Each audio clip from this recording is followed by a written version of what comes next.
you on tonight, or do we have the rest of the band? Yes, it's just me today. Okay, that's cool. So, yeah, we've been interviewing indie artists since 2018. We just reached 25,000 listeners worldwide on our podcast, so That's awesome. we're up and coming. So we're happy to have you on the program tonight. Oh, thank you for having me. Yeah, so you've been very successful with your band. You know, looking over the review. I mean, you've been Revolver magazine took notice of you. You've done tours in Japan and Holland, and you've had pretty good critical acclaim. So that's very exciting to have an artist of your level on the show. Thank you so much. I mean, it's been a long road, but moving forward. But thank you for having me. It's always a pleasure to connect and talk to you guys. So. Well, we sent you the question, so we usually start off with like, when did you first get into music, and like what age, as our first opening question to any artist we have on the show. Okay, cool. Yeah, so I got into music pretty early on. I grew up in Moscow, Russia, and I started playing piano since I was probably like 3 or 4. And I went to music school, and over there it was pretty serious. So I practiced a lot, and there was a lot of piano competitions and recitals and all of that stuff. So it kind of became my life. And then we moved to the US when I was about 11, and I continued playing. I mean, I was always in the arts. Like even in Russia, it was music and theater and dance. So was it classical on the piano? Were you a classical pianist? Yeah, definitely. It was very classical. It was classical pretty much up until the band. That was my whole world. Well, that's a good place. I'm a keyboardist myself. Impressive, and it's like as the kind of the foundations. If you want to go into other things, then you can kind of chords and song structure. You can kind of go in wherever you want. So I think it gives you a good base to stay. Yeah, that's very true. And I think Eddie Van Halen also said, learn everything you can and then forget it. So, yeah. I mean, because Tori Amos, she went to a conservatory and then she couldn't take it because they wouldn't let her do pop music, so she went off. But she, took that classical capability into her pop music. And a lot of heavy metal bands do that too. And the kind of band that you are is kind of like a hybrid band, like a dream pop kind of industrial dark wave, dark pop kind of sound. I think it's a good place to have that skill set. Yeah, for sure. So you've been working on music since you were young.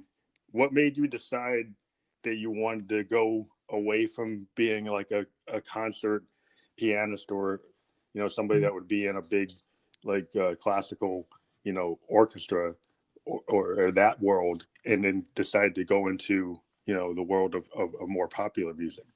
Yeah, I mean, I love that world, and I love the music, but I think I just kind of followed where life was taking me in a way, and I never thought that I would be in a metal band or a rock band or any band.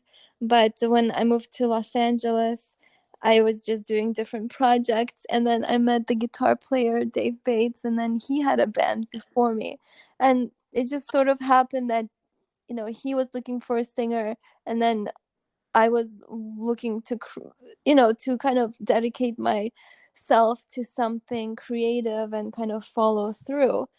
And I always had the need to kind of create something of my own.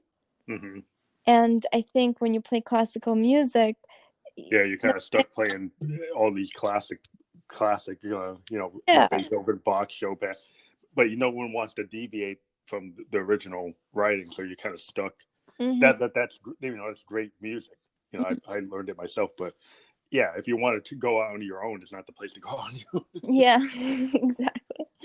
So yeah, that sort of happened, and I found myself really happy doing the band, just because it gave me a way to do multiple things that I love, which is music, but also, performance side of things, because I love theater, and, also music videos. It's just kind of, Yeah, it's like a full package. Being going into pop music or rock music, or any of the the genres that we're into, mm-hmm. it gives you the ability to mix multiple art forms. You got the video, you got theater. You think about guys like David Bowie. He kind of opened up the whole world for people in terms of how they can present themselves.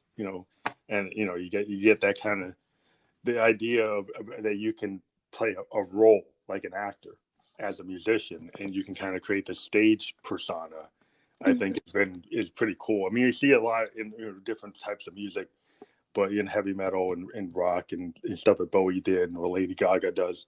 Mm-hmm. Yeah, it's kind of cool the way you can actually bring acting into into it. Yeah, definitely. So. But yeah, it's interesting.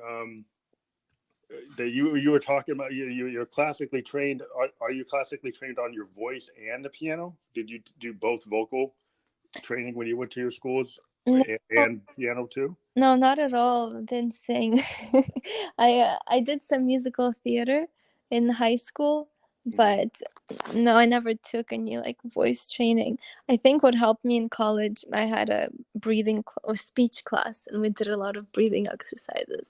How did you find that you actually had a singing voice? Because a lot of people who play piano or play, instruments don't necessarily, know they've got a voice, or maybe don't focus on it. They focus on the guitar or the bass or their instrument. When did you always want to write your own songs and voice your own music? No, I kind of found myself in a situation and then had to figure out how to sing, because I don't know. Oh, they were looking for a singer, and then they kind of say, "Well, we want you to be a singer." Well, I mean, it wasn't really like that. It was so when I was in LA, I was in this dance group, and they got a producer, and the producer kind of made us sing, and then that didn't go anywhere. And then since I played the piano, the producer asked me to write a song with him, and I had to sing the song. So that was kind of my first time singing. But then we wanted to, it was turning out to be kind of a rock song, and then we wanted to get a guitar solo on it, and we came across Dave, and it kind of worked out that he had a band with Robin McCauley and Greg Bissonette and Tony Franklin, and then all those guys went on tour. So Dave was looking for someone that could dedicate solely to one project. And when we met, we had similar visions, so we just decided to form a band. And since it was kind of my band now too, I wanted it to be good. Is So that like in 2011? Is that the write up? Like you yeah, gave me a write up. So is that when you first got brought in to do that? yeah. I mean, we started it together, and then the first album, Mask, I didn't write any of the songs. All those songs were written by Dave and Robin McCauley. That's why when you listen to it, it completely sounds like some other band. It's very different from what we sound like now. And of course, like over the years, we'll evolve, but Yeah. that album kind of gave me a chance to. So there you had songwriters that gave you the songs, and you were the vocalist, and you played keyboards on that first 2011 project. Yeah, well, him and Robin had the band, and then when Robin went on tour with Survivor, and Dave had a bunch of songs left over. So when we started the band, we thought, instead of waiting for a long time and writing the music, why don't we just, put this music out, and then I'll just sing over it, and it'll give us a base to start on. Okay, so you started that. They already had a lot of stuff that was done, so you just were the vocalist on it for your 2011 project. Yeah, we just released it like a month after we formed the band, but then right away we started writing. We New wanted songs. to write the songs, and In a Dream was the first song that we wrote together. It was off of Immortal Waltz, which is the second album, and it took us a while to kind of find that first song. I mean, we almost gave up pretty much because it was very difficult. Yeah, But how did that work? How did you guys write together? Like when you have a duo that kind of writes, because it seems like you and Dave are like you're the primary writers for your band, right? mm-hmm.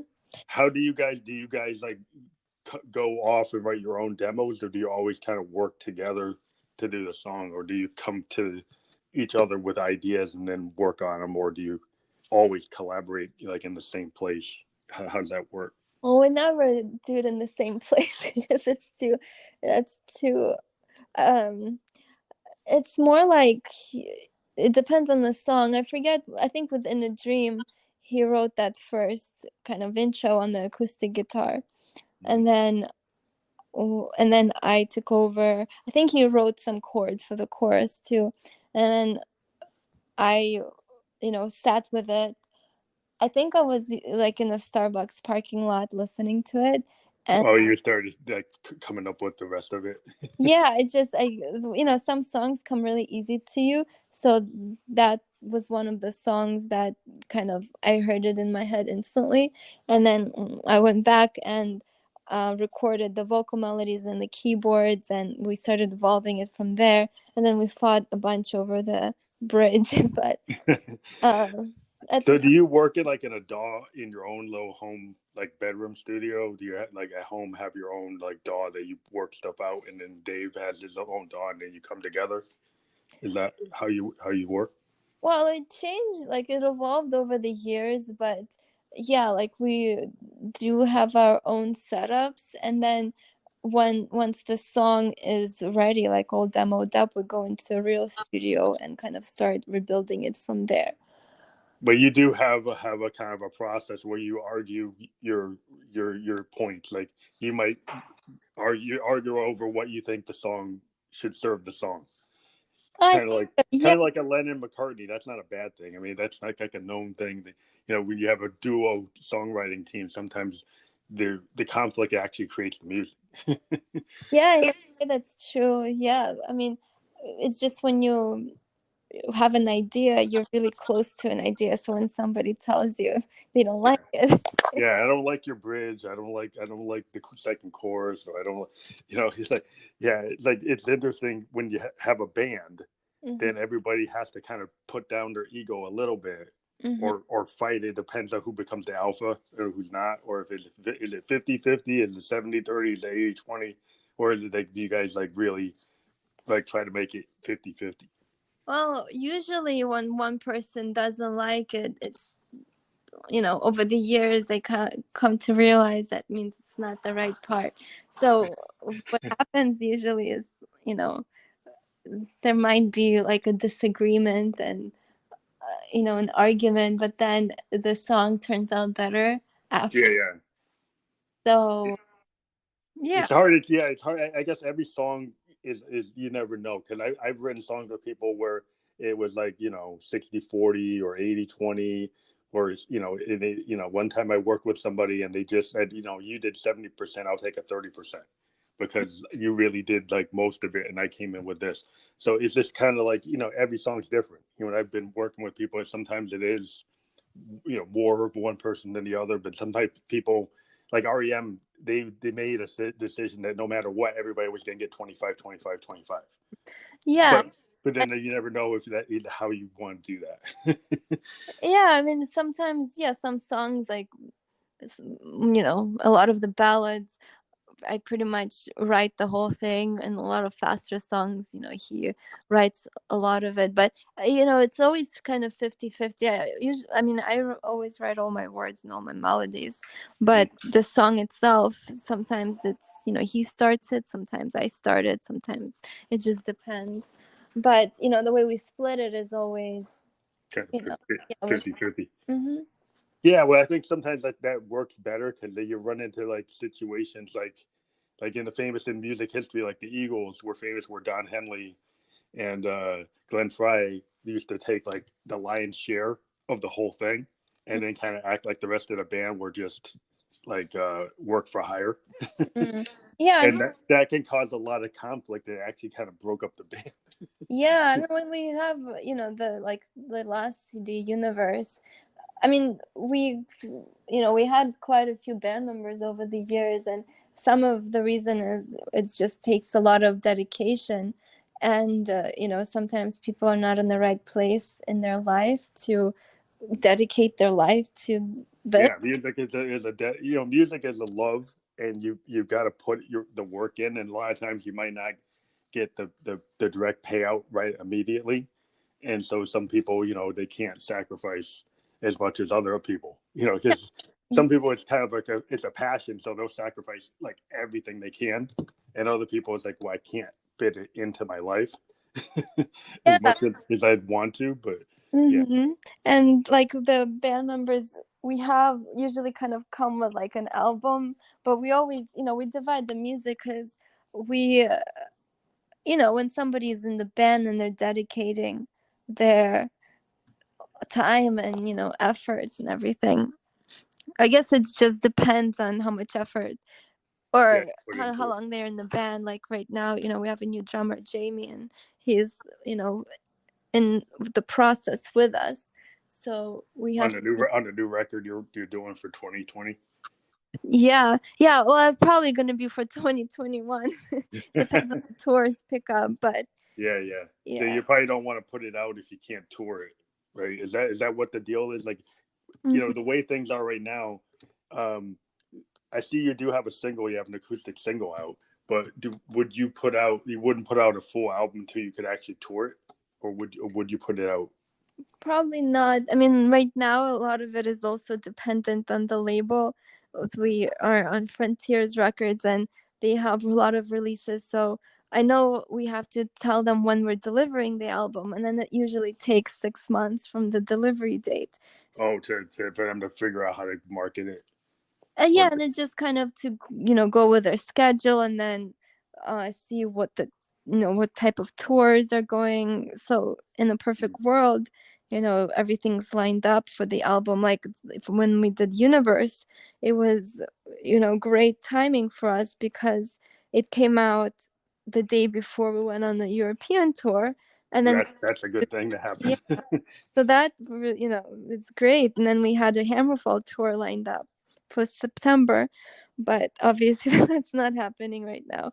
So that's why we weren't even going to work on the new album just because we're still going to tour on Universe. But Yeah, you started touring on Universe like what, like in November, November, and then it probably got cut off because of COVID. yeah. Were you in the middle of it and then you had to stop?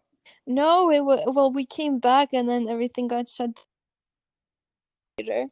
Oh, so you had So actually been able to complete that tour, or with the first leg of yeah, it? yeah, yeah. We complete. It was a 6 week tour, and then we got back right before the Oh, holidays. so you were able to get that in. That's good. Yeah, it was really good, and it was a difficult thing because Europe, for us, it was a big undertaking because it came up pretty fast. It's a 6 week tour in Europe, Mm-hmm. so we had to make a decision where we were going to do it, and I'm so glad we did it. Otherwise, because we might have just waited for the US tour, but Yeah, it was good. You actually did that, given the timing. we did it. So when you tour like that, when you have to go overseas, does your label give you the direct support for that, or you have to self fund that?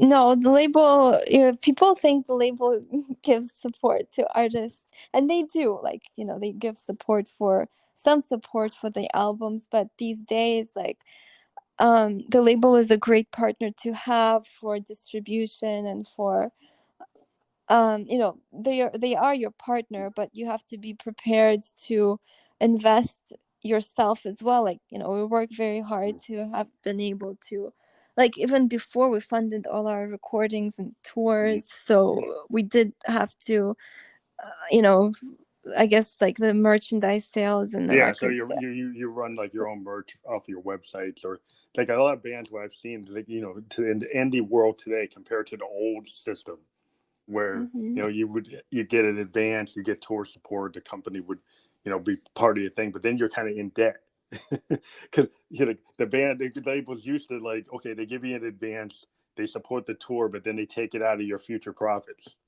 So Yeah, then if you didn't make enough money on the next album, you're like in debt. yeah, Until you can yes. make another record that actually gets you out of debt. Yeah, that it's kind of still how it works, but like, we did get an advance with the album, but yeah, and I mean, I think it's better to not get indebted Yeah. to anybody. Yeah, I think that's why a lot of bands have gone to indie to kind of like, okay, we're going to sell our own merch, we're going to sell our own physical CDs and keep more of the profit, and then maybe get booking agents that do the other thing. But yeah, it's interesting you were able to get out there, because that's a really, timing wise, that was cool that you were able to complete that tour just on the cusp of what happened. I've been talking to bands for the last 3 months. They've been trying to navigate this whole like situation, but we'll kind of get back to a couple other questions. Like, in terms of your influences and references in your music, I hear like Evanescence in your sound, but I also wanted to find out who are your like your reference points or artists that you looked up to in terms of like getting your sound, or Mm. how you got to your sound. Well, at first, when I started, I used to listen to Dio nonstop. Oh, Dio, yeah, it's really good. I love Yeah, Dio, he's but awesome. in college, I used to listen a lot to Marilyn Manson, Korn, Led Zeppelin. So the kind of I, industrial, kind of goth, kind of dark wave. yeah, I was really into System of a Down, and actually, the first band I discovered was Symphony X, and we were about to tour with them. But I used to love I still do. I love their songs. Mm-hmm. But now I guess the music is kind of influenced more by um Rammstein. I mean, I don't want to say influenced, because honestly, You have we your own listen. sound. I mean, but you can hear reference points. Yeah, I mean, we don't really listen to music, to be You honest. write Like, your we're own. writing, yeah. But like, I know Dave, like, and Jamie, drummer, and then we all really like Rammstein, and we like Korn, and we like Seven Dust, and yeah, we really like. But I love movie soundtracks. I really love that cinematic sound in the new album. There's a lot of that influence. I think it sounds a lot more cinematic than So Universe. do you do all the synth work or the electronic music as being the keyboardist? Do you do a lot of the pads and the synth work on the album? Is that your stuff? Yeah, I do all that, and I also really like experimenting with different sounds, like finding cool samples too. So you Just like, is what you do primarily like in the studio? Do you take advantage of like hardware synths that you can get to, or you do everything within like plugins or plug outs through the DAW, or your producers provide you with different instruments to get certain sounds? I mean, we have like Pro Tools these days. You can have, you Yeah, can everything. make Yeah, yeah, anything. anything you want. But we tend to, like, I have a keyboard, and I tend to play most of this stuff. Yeah, I think we still kind of do it the Okay. old school way, where we play all the parts. And the producer, like, the main role of Mike Plotnikoff, when he's producing this album, and he did the last one. When once we have the song demoed up, I go and I record the vocals. And when I do that, we pretty much finalize the version of the song, and then we record the really solid vocals. And Neil from 3 Days Grace has been co-producing this album as well, and he's had a lot of good input, just from, because he wrote a lot of hits, so it's kind Yeah. of interesting to see his perspective on a lot of parts that just kind of his way of thinking. So once we finalized the song and we have the vocals, we went back and we did the drums for 6 songs. It's like we recorded 6 right now, and we did the drums to that. And then once we got the drum tracks back, Dave goes back and starts re-recording the guitars to the drums, and then I do the keyboards, and we kind of rebuild the song.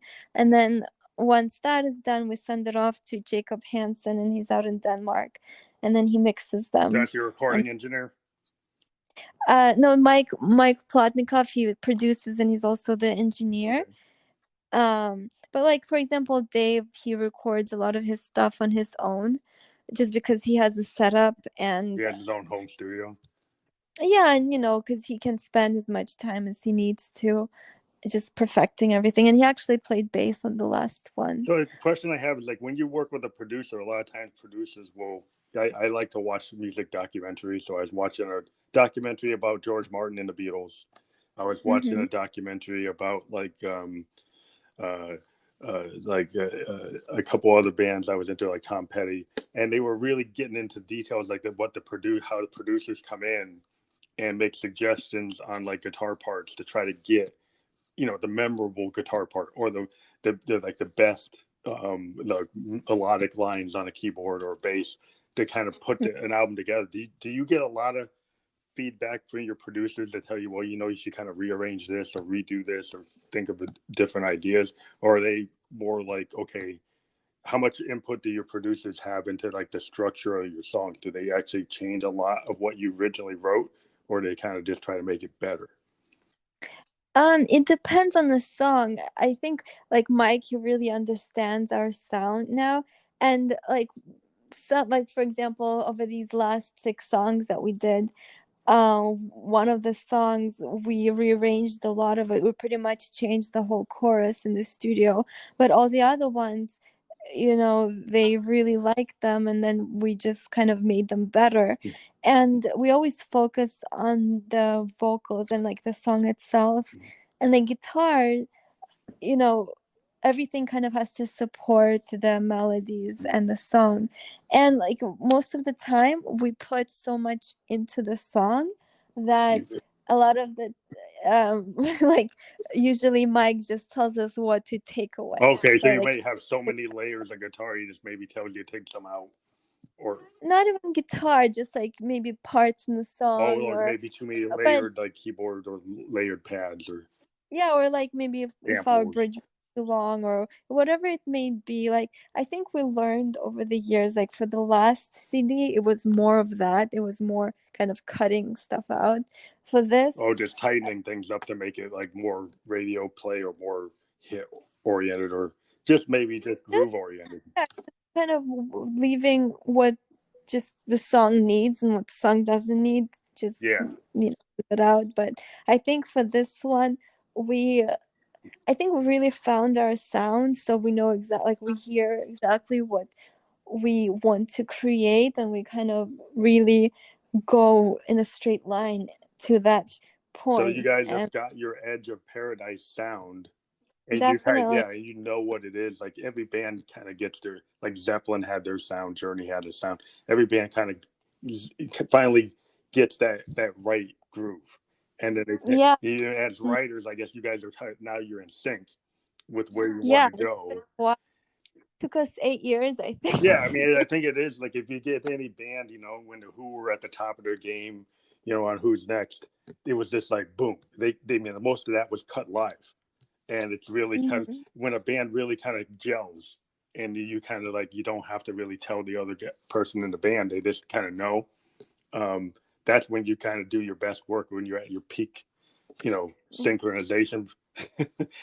Yeah, that's true. It's very true. Because it's weird today because there's so many people that are like, I talk to a lot of DJs, I talk to a lot of hip hop people, and it's a different situation than your kind of outfit. I've been talking to more bands lately. I actually have the last couple of Oh, artists I've been talking to are actually full bands, and I've always been cool. very much. I'm a child of the '70s. I'm in my 50s, Hmm. and I Hmm. used to go in the basement and listen to Pink Floyd.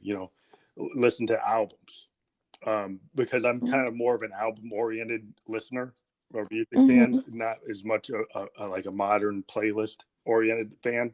And so I always like the idea when a band actually has an album, and I'll sit and listen. I won't just pick songs out of it. I'll listen to the whole thing. Do you Yeah. find that your fans would typically, Edge of Paradise fans listen to your whole record, or do they have the kind of this kind of new Spotify playlist kind of attitude where they'll grab what they think is the best song and then link it to another band and just do it as a playlist? Or do you have fans that are really dedicated to listen to your full projects? I think we have both because like we've grown a dedicated fan base from like we have a lot of loyal people that became, you know, kind of part of our world over the years.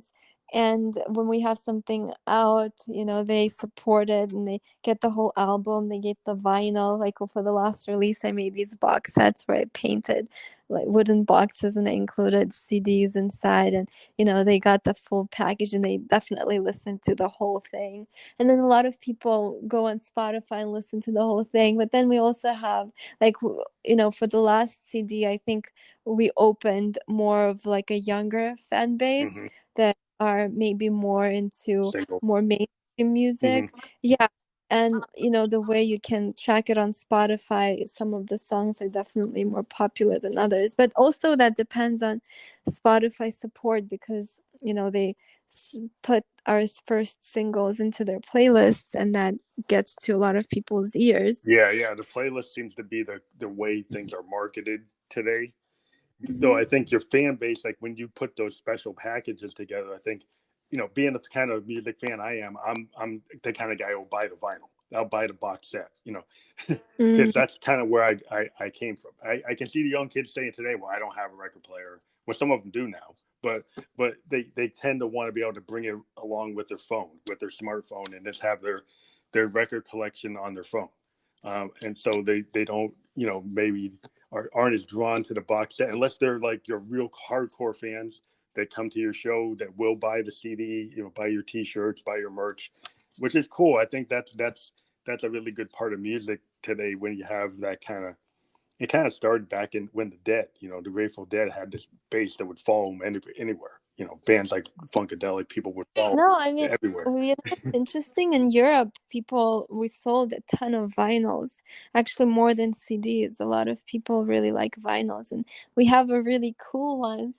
And I'll have to check it out. like yeah, the I really love the artwork, and then we had an artist, Justin Seven. He created a whole alien language for us. Do you So include liner notes when you do your vinyl? Because like a lot of people like, what about the '70s? Was they, you know, when you got the vinyl, then they had these nice like posters or additional artwork. Do you like because of the vinyl format allows you to do a little bit more artistically? Do you give people like when you do your full package? Do you have like inserts with like lyrics and stuff like that? yeah, our vinyl is cool in a way that so the inside of the vinyl has its own cool artwork, and then like that alien language that Justin Seven created, we wrote kind of messages Cool. on, you know, on around the front cover of the album, and then inside comes the cipher, which each symbol goes with a Oh, letter. it's kind of like So Zoso for Zeppelin. yeah, so fans can decipher the messages, and you know, we've done a lot of That's like we've cool. written a lot of messages with that language. I like So that. In the '70s, bands used to do that. You know, they used to have like, you know, Zeppelin was famous for doing all their Zoso kind of Celtic, you know, mystery and kind of mythology they would throw into their records, and then people would try to figure out what they're trying to get at. mm-hmm. But yeah, I think the whole idea of the vinyl format is kind of like what video is today. It gives people that ability to do more art or tie like a theme or just give like a bigger picture of what your project is about besides just the music. And I think fans there I think there's still fans that want that physical connection to the band they love. They want to be able to pick up that vinyl, pick up that sleeve, look at the lyrics, look at the posters, you know, decode your messages. um, Yeah, yeah, I think that's part of the experience. mm-hmm. And it's fun Yeah, I too, think it you gets know. the reason why people like music compared to like a video game. You know, Yeah. it's a different type of thing that you want to engage your fans. And I'm always telling bands, it's like, yeah, do the vinyl because fans all over the world are really getting into it. Um, that's cool that you're doing Yeah. that. So the other question I usually get into is uh, we talked about you have home recording, so you guys have your own home recording rigs, and then you go to a traditional studio. So now that we're in this kind of COVID situation, are you having to like just mail or send your stuff like through the net or by courier? How are you like producing your new album? Are you able to get to the We studio? Are go, you able? yeah, go in. I mean, it's only what, four? Well, it's like 3 or 4 people inside the studio, and then Neil from he joins us over FaceTime, I think, from he's out in Canada, but he developed like a whole system where he hears exactly what we hear, so the board mix just goes straight into his Oh speakers. wow! So he So can it's be in kind of like Canada and you can be in LA. yeah, so it's real time, real sound that feels just like he's in the room. I was wondering Full, if somebody had set that up yet, but I guess he got his own dedicated way of doing it. yeah, yeah, he's got it all figured out. So. I was looking for like Ableton or Pro Tools to come up with a collaborative DAW that would allow Mm, me to, like, if somebody's in FL Studio or somebody's in Ableton and they're in their home bedroom studio, could I actually do what you're doing? I was hoping that somebody would figure that out, but you looks should like pitch he's it. figured it out. Yeah, they should. Because I think that would help a lot of artists in this time. Because I've actually talked to some artists that are kind of stuck where they can get to their demo through their DAW, but then they can't get to the studio, or they have to Mm, send something to the studio and they have to keep on going back and forth through the mail or through through the online, and it's not like the optimum situation. But you're actually physically able to get to your studio. You're not restricted.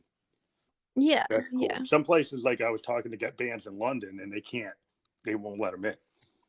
Mm, In Germany, like some of the bands are being like, they still have some rules saying you can't have more than a certain amount of people, so it's making it hmm. harder for them to do it. But so I guess you're coping better. That's one of the questions we're asked about, like in the new reality of the coronavirus. Are you able to still kind of record the way you used to? You seem to be able to still do it. Yeah, it's actually been going really well. I mean, we're bummed about the tour being canceled, but we're just making the best of the situation, and the new songs have been turning out really Do great. you think you've So, had more time I, to work on your songcraft than you would have if you had the time to tour? Because I know I talked to a lot of bands, and because touring is so lucrative to bands and how they make the most of their money, that sometimes they have to spend so much time touring that they don't get as much time to record as they would like. So are you actually able to do more with your recordings than you would have been able to if things were like in a normal situation? yeah, I guess usually would have shows. I think also mentally, knowing that there's no shows right now anyway, your brain kind of focuses on one thing. Mm-hmm. Otherwise, I'd be already thinking about touring or, doing something, Do you think that playing. actually gives you a better um, maybe mindset for an album? Like if you're able to fully concentrate on the work rather than be distracted by having to rehearse or travel for a show, does that give you think, a better, like a clearer like vision, or maybe a deeper dive into your work than you would have been able to if you had been distracted by other things? I mean, maybe in a sense, yes, but I think even it's just like it's hard to explain, but like either way, even if I was distracted, like for the last CD, we had sort of a deadline because we signed with Frontiers and we had a Japan tour coming up. And it's not that I was distracted, but it just was much more stressful because you kind of know what you want the song to sound like, and you know when it's ready. And it's just like I think, Yeah, a tighter oh, deadline. nights I stayed up pretty much all night, just like either editing drums or doing something. So it was a lot of not sleeping and just stressing But out. the weird thing is with artists, I've had some artists tell me that they do better work when they're stressed out or they're Mm. under pressure. Then they actually will take the kind of the psychological or the stress of it, right? And it actually helps their creativity, and it makes them maybe write something that they wouldn't have written if they were comfortable. So I've talked to some songwriters and say, well, it's kind of like the things that are stressful, the bad times, the things that are kind of hurtful kind of drive creativity. So if I'm in a stressful situation, I might write a different type of music than if I'm fully like happy. And so Mm. sometimes artists tend, I've talked to some artists, they tend to kind of put themselves in this situation where they're always kind of somewhat stressed to kind of drive the creativity.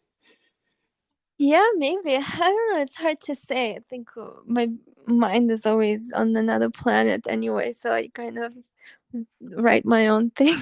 I don't know what it drives by, but um, I think a lot of the songs that I write are kind of how do I say? I mean, they are based in reality and like real feeling and emotion, but a lot of them are kind of about not even about, but it's hard to say, like larger than reality Oh, so or.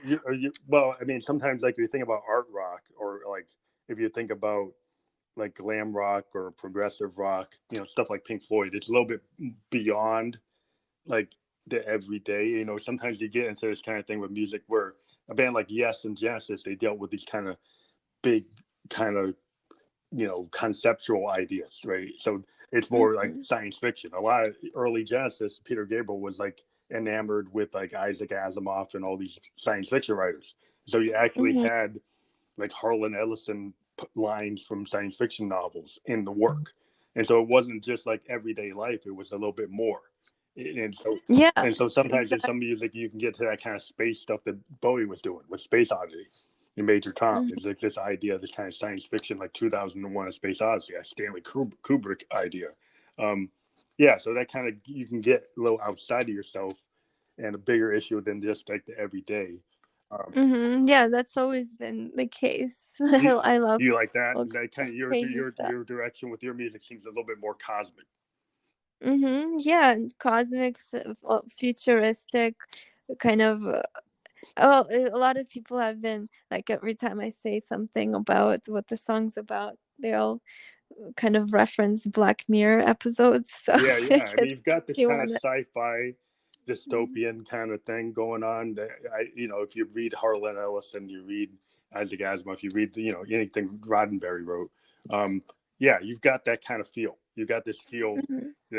that's kind of cool because I've always been a progressive music person, though I big fan of Genesis and Pink Floyd and Procol Harum and all the the stuff that was deep, would go into this kind of like set the Mhm. controls for the sun, where you're doing something where it's like, okay, this is a little bit sci-fi or it's a little bit fantasy, like little Tolkien here or the.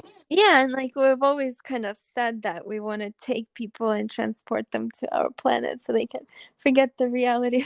Well, I think that's good to have that because if all music is just, some music is really into like, okay, I'm going to deal with life on the street. I'm going to deal with like this dysfunctional codependent relationship. And that's cool. And you can get to the heart of a lot of issues. A lot of singer songwriters do talk about their own life, but it's cool when you can actually project your own life into something that's like bigger than your life, Hmm. but still relatable. Yeah. So I think what you're doing is kind of like the thing where you're taking like relatable things in your life, but then putting it into this more cosmic thing, Hmm. which is cool. Yes. Thank you. Yeah, I'm a big fan of that. um, yeah, so you guys are still doing very well in that you're working on a new record. You think it's going to be 2021?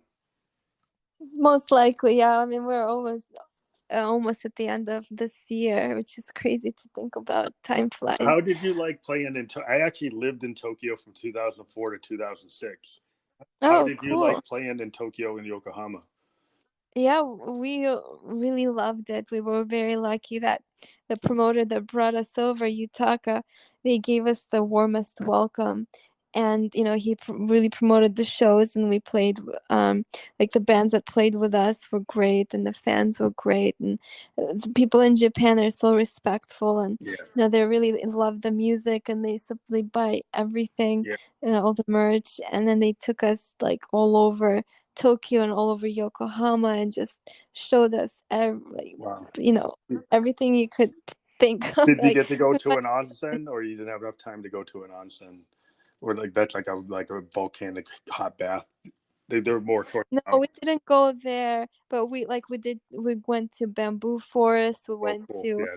a digital Hmm. museum. I forgot what it's called, but it was pretty amazing. And then we went to like the tallest building over there. Like we went to that big Buddha where you go inside the Yeah, Buddha. yeah, yeah. And like they took us to like this Chinese neighborhood. We went to this like really crazy Chinese restaurant. They took us to like all these amazing restaurants, and I love sushi and I love raw fish, so I Yeah. was eating Yeah, I mean, I at like lived the in there guys for in two the years. band. I never ran out of restaurants to go to.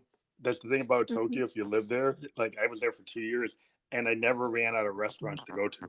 I was like, I was like, every day you could find another restaurant. It's just so many restaurants. It was just unbelievable. But it was Yeah. just I did love the fact that they had an appreciation for like everything. I mean, I would go to Roppongi and I'd see a band playing stuff like CBGBs in New York. You see a band doing like punk music. You see it sounded like the Ramones. And then you go to Mhm. another place and the guy's like playing like Coltrane. And then you go to another place Mhm. and somebody's doing like Van Halen. And you could find like Motown. You could find, and then you had Japanese bands like Asian Kung Fu Generation. I mean, I was like really into a lot of the Japanese bands. I started getting appreciation for their sound because I was watching anime and all that. But yeah, it's a really cool Mhm. place. It's very welcoming. I loved living there. I think it was one of the Mhm. best experiences I ever had. So I always ask bands if they went there what their experience was, and you seem to have the similar experience. Yeah. Um, Mhm. yeah. So you actually went to Holland too, though. You went to a femme festival. Yeah, we went to that was a while ago. That was like 3 years ago. Mm-hmm. But we went to this last European tour. We went to I think over 20 countries. We got to see a lot. Um, yeah, Holland is really cool.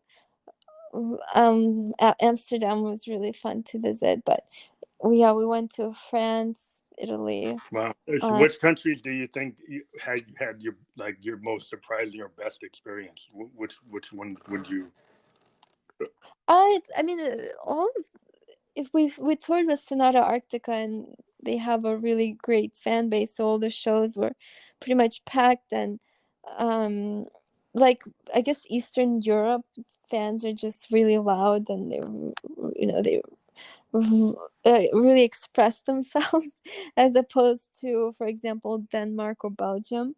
People are much more reserved and they're quieter, but So is that they're harder to play? Like if you play a gig and everybody's reserved, is it harder to kind of read the crowd to know if they're digging it or not? yeah, it's a little more scary just because, for example, in Belgium, we thought people hated us, but then after the show, I think it was the show that we sold the most merchandise. Mhm. So yeah, it's hard to Yeah, I just guess it's gauge. the culture where they Or, feel like it's like rude to be too loud. And Mhm. so then if you play, it's like I think I was listening to some other artist there. I was listening to something about, and he was saying that he was traveling in like in some countries like that, like Norway and Netherlands, and Denmark, and he was noting that there was this kind of reservation that he was like, wow, it was hard to read.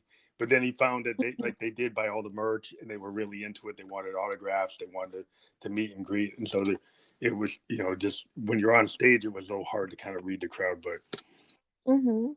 Yeah. so Yeah.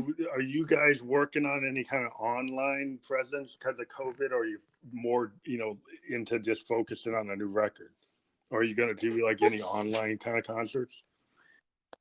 Well, at the beginning when this whole thing happened, we did some acoustic songs. I think we did three of our songs acoustic, where we did live stream or we just put them out.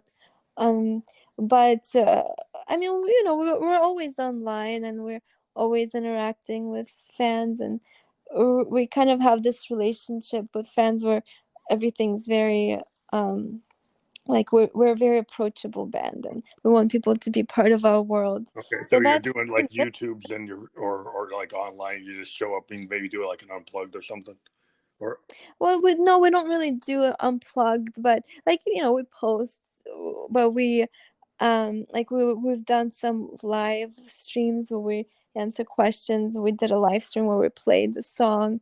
But like for example, we are focusing on making the new album, but we post some videos from the studio. Well, that's So cool. we're I think a lot of people who are music fans like to see that. Like if you can actually show like in studio Mhm. shots, so you're able to do that.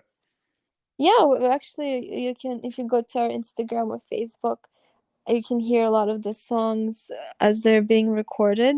Like when I was singing or when we did the drums, I mean they're like a minute long, but Yeah, then you yeah. can still see the So you're doing process. that on So, Instagram because Instagram's really good for doing those like 1 minute clips to kind of keep your. mhm. Do you find that Instagram, out of all the social media, do you think it's the like it seems to be the one that musicians really like a lot because it seems to be able to connect to your fans kind of immediately, and you can put little clips of music. You can do up to like 10 minutes if you want to, or now I think up to 15, and it just seems like that you can engage your fans there pretty quickly. Yeah, I mean, I think I like both. Well, we started with Facebook, so we grew most of our fan base on Facebook. So I still really like that just because we have that direct interaction with people Mm, that have been following the band for a long time. But I do really like Instagram. At Instagram, it's a bit like we get new fans more on Instagram than Facebook, I think. And yeah, I don't know. It's kind of same. The least thing I like is Twitter. It's just, Yeah, Twitter you know. seems to be hard to engage. Mhm. I've talked to bands that are pretty established, and it seems like Facebook and YouTube and Instagram seem to have better engagement for like the music audience. Maybe Mhm. it's the platform might not be really meant as much for musicians as it is for other types of stuff. Um, it seems like the TikTok seems to be jumping up. I don't know anything about Well, TikTok. TikTok just started, being kind of big for certain types of genres. Certain bands are better at using it right now, Mhm. but it's starting to kind of get bigger than it was. Though we don't know if it'll still be around, but Mhm. um, but yeah, it just seems like the way they engage your fans now is all this social media. So, do you guys like plan like your social media campaign? Do you guys like work on how you're going to engage your fans, or you just kind of have how much of that do you work on as a band? You like to figure out what your plan for connecting to your fans on all the social media. I don't think no, we don't plan anything, but lately, because I've always really liked the visual aspect of a band as well. So I like, creating posts that, I don't know, fun pictures or Mhm. um just like videos from the studio. Like we don't really plan anything, but it just um You yeah, just we just engage as you're just engaging as like from an artistic point of view. You're not trying to like some bands, they got these guys are doing like the SEO and they're doing all this marketing and they're trying to figure out like the best way to do this and that, and it's kind of like no, a big like operation. no, yeah, but maybe we should do that. but No, but we but don't. but that's because they've got people that are doing that. And I think if you run it kind of like, okay, I'm going to run it kind of grassroots kind of feel, then it feels more comfortable than if you're running it more like a corporation I run it. And sometimes musicians are they gonna do it more corporate oriented type of marketing, or they kind of do it kind of grassroots kind of feel like, okay, this is like a fan club type of thing, I'm going to do it because I want to connect with the fans, and it's not really like a marketing strategy. It's more like a Yeah, I connection feel like strategy. we always just focus on the music, and then um I think music is such a universal language, and it connects people together, and social media is just one of those tools that connects you with your fans and or just people, because you know to me, for example, music is, I make it so I can bring something positive to somebody's life, or just kind of inspire people, or um Yeah, I think and music ends up being the bright spot of the world somehow. yeah, it's the bright spot in a lot of people's day. You know, if you can get somebody to kind of dive into your world, like you're bringing people into this kind of zone, you know, Hmm. that you can kind of get enveloped in the sound.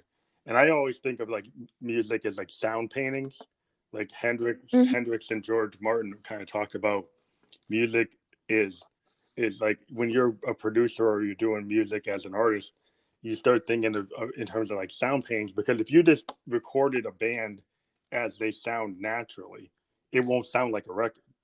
It would just sound Hmm. like live. So when you go to do a record, you are changing the colors of that music and you're changing like all kinds of aspects of it to make it more than what it like when you do an album, it's more than what you actually have when you do live. The album kind of represents like a piece of art and some a lot of ways is like a sound painting. Yeah, no, you're right. So Yeah. yeah, well, so when you play live, how much of your like backing tracks and all the stuff that goes into an album are you able to replicate live, or do you have like a different way of playing your songs live, where you maybe don't take everything that was on the record and do it because maybe it might limit you if you have to be tied to those backing tracks? Do you kind of play it like a live version of the song, or do you try to stay true to the studio version? We always try to stay true to the studio version, but sometimes some of the keyboard parts has have to be played on guitar. But we do most of the keyboard parts, we put them on the backing track. So, and I think you just have to do that these days because it's just everybody does them and you don't want to strip your songs down, because when people come to the shows, I think most of people they expect to hear What they what heard they on the heard. record? Yeah. Yeah, so we try to really do the song as is and just add the live energy to it so it becomes even more powerful. Do you find that that kind of locks you into it, or do you find that you're able to kind of work around it if you want to improvise a little bit? No, I think we're still able to like I mean I sing usually. I mean, I don't really improvise on the melodies, but I think every time you perform it, you may like I put different maybe emotion into it. Hmm. I don't know, but like guitars can improvise a bit more, like Yeah, the solos are more extended. But like the base of the song is always the same. It's solid. yeah. It's just So, coming from all the like the backing tracks running through like sequencer. well, yeah, the Yeah, drummer, the bass player, usually, they have to be locked into what the song is. yeah, yeah. Mhm. Yeah, so the guitar player can kind of go off. I mean, the keyboard player you could go off a little bit, if you're still in the same structure. But Mhm. do you tend do you play your keyboard live or concentrate more on No. vocals? No, I just do vocals. I mean, maybe in the future, we'll put a keyboard on stage and I'll do a little bit, but yeah, I really want to just Yeah, because well, being a dedicate. vocalist, it is you're a musician, right? So Yeah. and so to concentrate on your vocals to give the best vocal performance, it's hard to have that, you know, to be able to do both. And you have to be like, Elton John or something.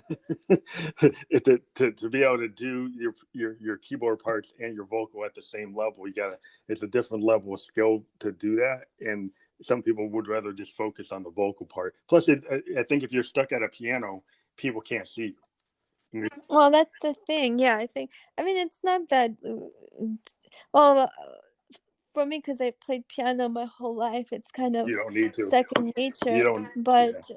yeah, I don't really want to be stuck behind But it's it. kind of like what happened to Karen Carpenter, and she was a drummer, you know, and Yeah, yeah. she Now that I don't ever can comprehend how drummers can sing, because to me it looks so difficult. You have to play drums and use your legs and, yeah. and We get a guy like Don Henley. He for the Eagles, he was behind the drum set most of the time singing those songs, and that was pretty hard. But if you think about just being able to focus this way, like my story about Karen Carpenter, she was a drummer too, and she early Carpenter's tours, you actually would see her behind the drums. singing those songs. And then the management said, well, if you're the female lead singer, you kind of need to do it like Diana Ross. You need to get in the front. And so they kind of Mm-hmm. took her away from the drums. But she really loved playing drums, and she was actually a very good drummer. Like all those Mm-hmm. Carpenter records, she was playing the drums. And so, Mm-hmm. and when you see a concert of her playing the drums, it actually was pretty cool to Yeah. see a singer of her ability actually playing drums and singing at that level. It was like, wow. But yeah, I understand, I guess to connect to the crowd, you kind of have to be able to move around stage. And if you're on a Mm-hmm. piano, Elton John used to say like he used to dress the way he did to try to, give himself a way for the crowd to get engaged, because he knew he was gonna have to be at that piano. So that's why he had all these flamboyant costumes to kind of, because he had to really play the piano. He couldn't really get away from it. And so we had to do Mm-hmm. something to try to draw attention. Mm-hmm. Yeah. So when you do a show, your visuals, how much are the visuals when you're live act, when you do a live show, do you have a lot of visual cues that kind of go with the vibe of your music? Do you have like a whole like light show Mm-hmm. or video show? How do you do that? Yeah, I mean, to me, visual aspect is equally as important as the music. So, like, it depends on the show. For the last tour, we were lucky that the venues we played at, um, they had a really great capacity to do really cool light shows. And then we had our backdrop, so to kind of portray the feeling of the music on stage, but we were an opening band and we had to go all the way to Europe, so we couldn't bring too much stuff. Mm-hmm. So that was kind of we tried to, we did as much as we could, and Mm-hmm. the lighting show with each performance, was pretty cool. So for the next tour, like for the US tour, we were planning to have much more of a bigger setup. So for the next album, we will definitely have more, of stuff on stage, more Are you of working with like a video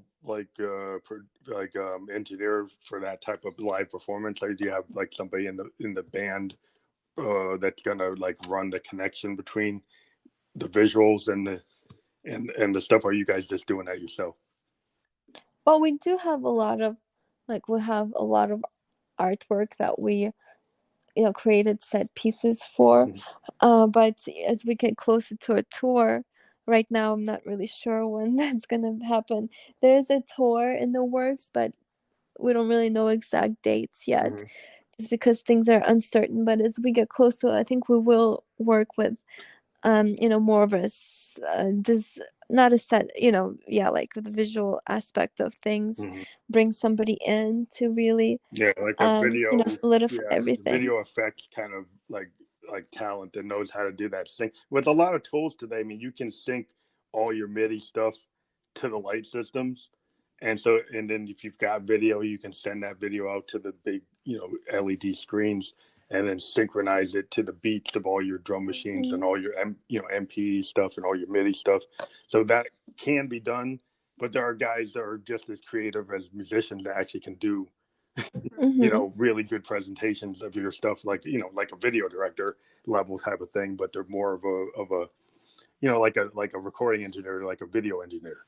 They can, Mm-hmm. they Yeah. can do that kind of presentation. But if you've got your own kind of vision for what you want that to be, would you kind of be driving that vision, or would you look for somebody to bring a vision that kind of is in line with yours?